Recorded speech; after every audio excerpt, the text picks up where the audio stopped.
अस्सलाम वालेकुम दोस्तों, कैसे हैं आप लोग? ठीक हैं दोस्तों। इस वीडियो के अंदर हम डिस्कस करेंगे प्रिंसिपल्स ऑफ इन्वायरमेंटल लॉ। या इसका मतलब क्या है? या इसका मतलब ये है कि कुछ इस तरह के हमने कुछ बुनियादी असूल बनाए हैं जिसका मकसद सिंपल ये है कि हमने अपनी इन्वायरमेंट को किस तरह प्रोटेक्ट करना है, अपनी जो इन्वायरमेंट है उसको किस तरह हमने महफूज बनाना है। ये जो प्रिंसिपल्स हैं, ये कुछ इसमें कुछ बेसिक रूल्स हैं, डॉक्ट्रिन्स हैं, कुछ आइडियाज़ हैं जो हमारे इन्वायरमेंटल लॉ के जो प्रोटेक्शन के जो लॉज हैं, जो रूल्स रेगुलेशन है, ये उसकी फाउंडेशन है। यानी इन बुनियादी असूलों को जहन में रख के हम अपनी इन्वायरमेंट को महफूज बना सकते हैं।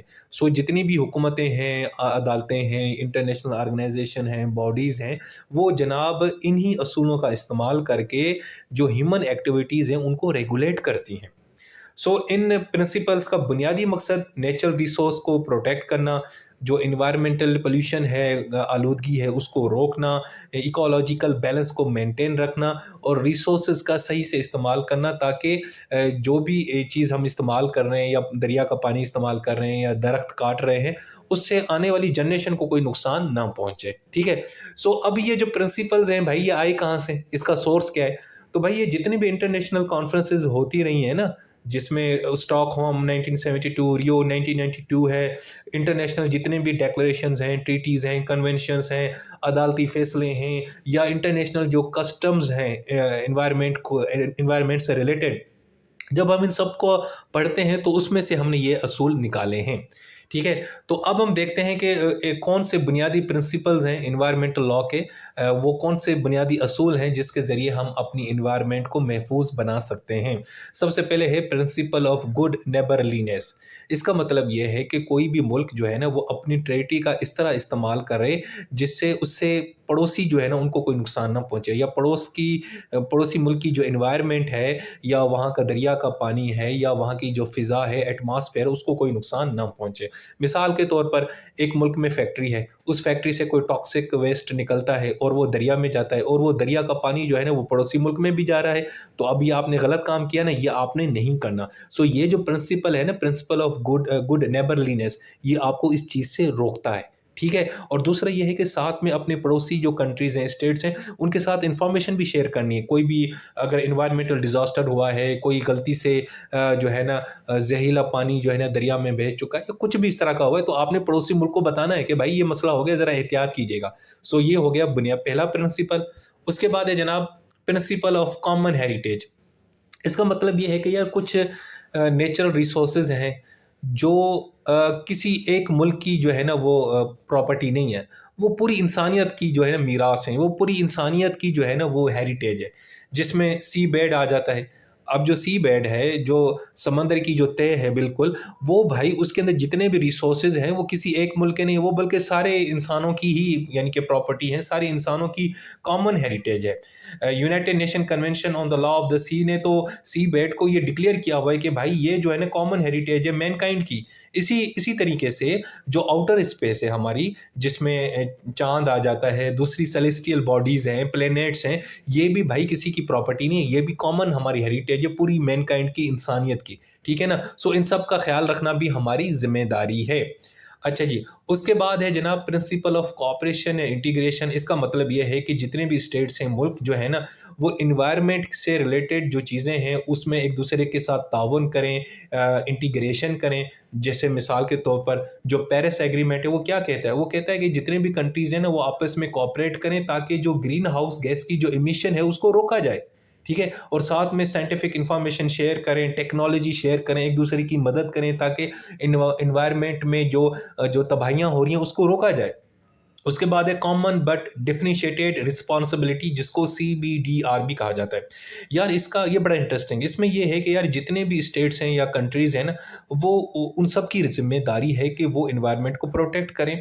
लेकिन लेकिन जो डेवलप्ड कंट्रीज़ हैं, यानी तरक्की याफ्ता जो कंट्रीज़ हैं, जो एडवांस हैं, जिनके पास पैसा है, जैसे USA, जैसे चाइना, जैसे जर्मनी, जैसे फ्रांस, जैसे UK, जैसे रशिया, ये सारे, इनकी ज़्यादा ज़िम्मेदारी है कि वो ज़्यादा इन्वायरमेंट का ख्याल रखें, क्योंकि इनकी वजह से ना ये इन्वायरमेंटल डेग्रेडेशन ज़्यादा होती है, क्योंकि उनके यहाँ फैक्ट्री ज़्यादा लगी हुई हैं, टेक्नोलॉजी वहाँ पे ज़्यादा है, इंडस्ट्री ज़्यादा लगी हुई है, तो ज़ाहिर बात है तो उनकी ज़्यादा यानी कि ना कंट्रीब्यूशन है इन्वायरमेंट को तबाह करने में, ठीक है। और दूसरा उनके पास पैसे भी बहुत होते हैं, तो यानी ये इनकी ज़्यादा जिम्मेदारी है कि आपने इन्वायरमेंट को महफूज बनाने के लिए आपने ज़्यादा इकदाम उठाने हैं।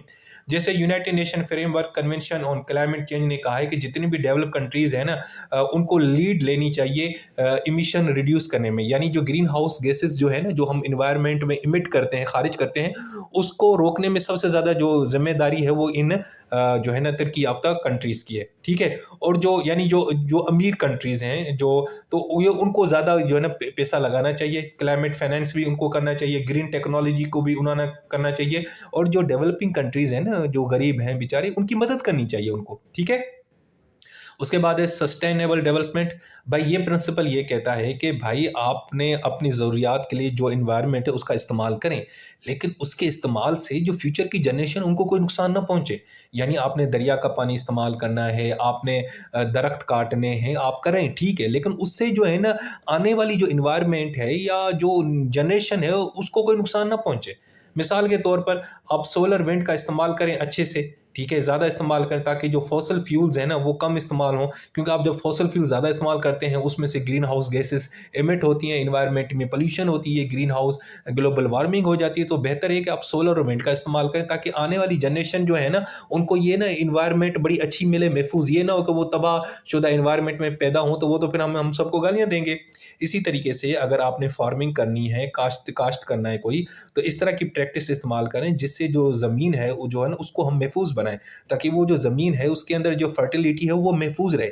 ये ना हो कि आप इस तरह की ना टेक्नोलॉजी और केमिकल पेस्टिसाइड्स या फर्टिलाइज़र यूज़ करें जिससे हमारी जो ज़मीन है उसके अंदर जो ज़रखेज़ी है वो ख़त्म हो जाए, तो आने वाली जनरेशन हमें गाली देगी, ठीक है भाई साहब। तो अगर उन्होंने कभी कोई गंदम उगानी होगी, चावल उगाने होंगे, तो वो कहेंगे कि यार ये देखो यार हमारे जो बड़े हैं उन्होंने क्या सत्यानाश कर दिया, हम तो अब ये चावल भी नहीं उगा सकते क्योंकि ज़मीन जो है ना वो तबाह हो चुकी है।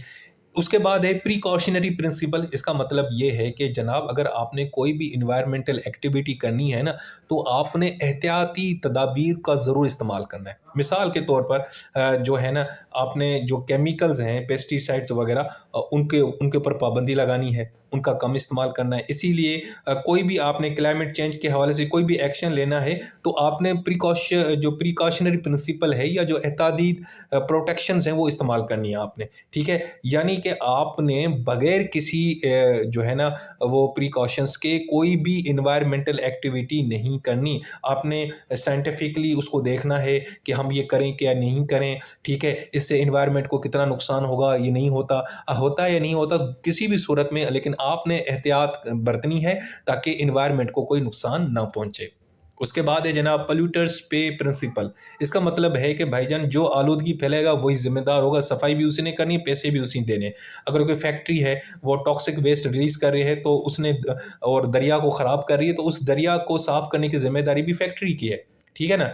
अच्छा जी, उसके बाद है इंटर जनरेशनल इक्विटी। इसका मतलब है कि जो मौजूदा जनरेशन है जिसमें आप और मैं हैं, ये हमारी जिम्मेदारी है कि भाई हम इन्वायरमेंट को प्रोटेक्ट करें और प्रिजर्व करें फ्यूचर जनरेशन के लिए, ताकि वो उसको इंजॉय कर सकें, ठीक है। मिसाल के तौर पर हमने वाटर रिसोर्सेज का इस तरह इस्तेमाल करना है कि जो फ्यूचर जनरेशन है वो भी उसका इस्तेमाल कर सकें, ठीक है।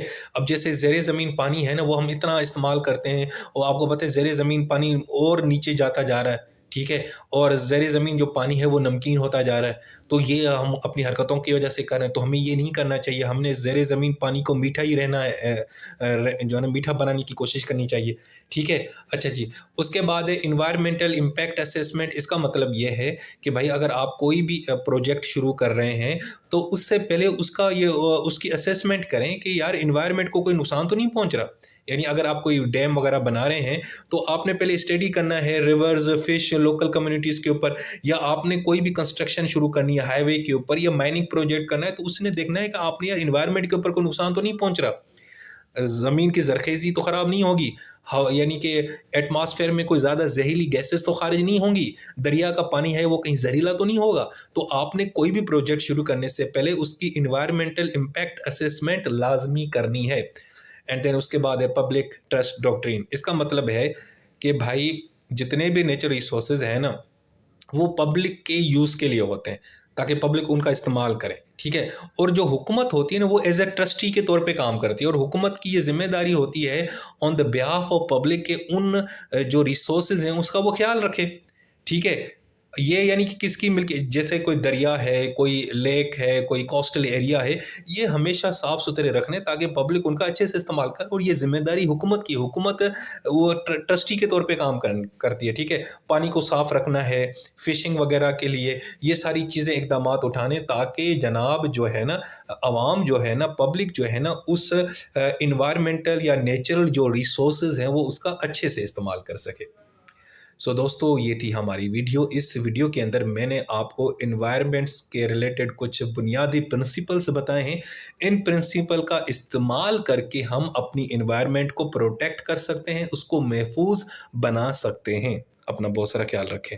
Take care. अल्लाह हाफिज़।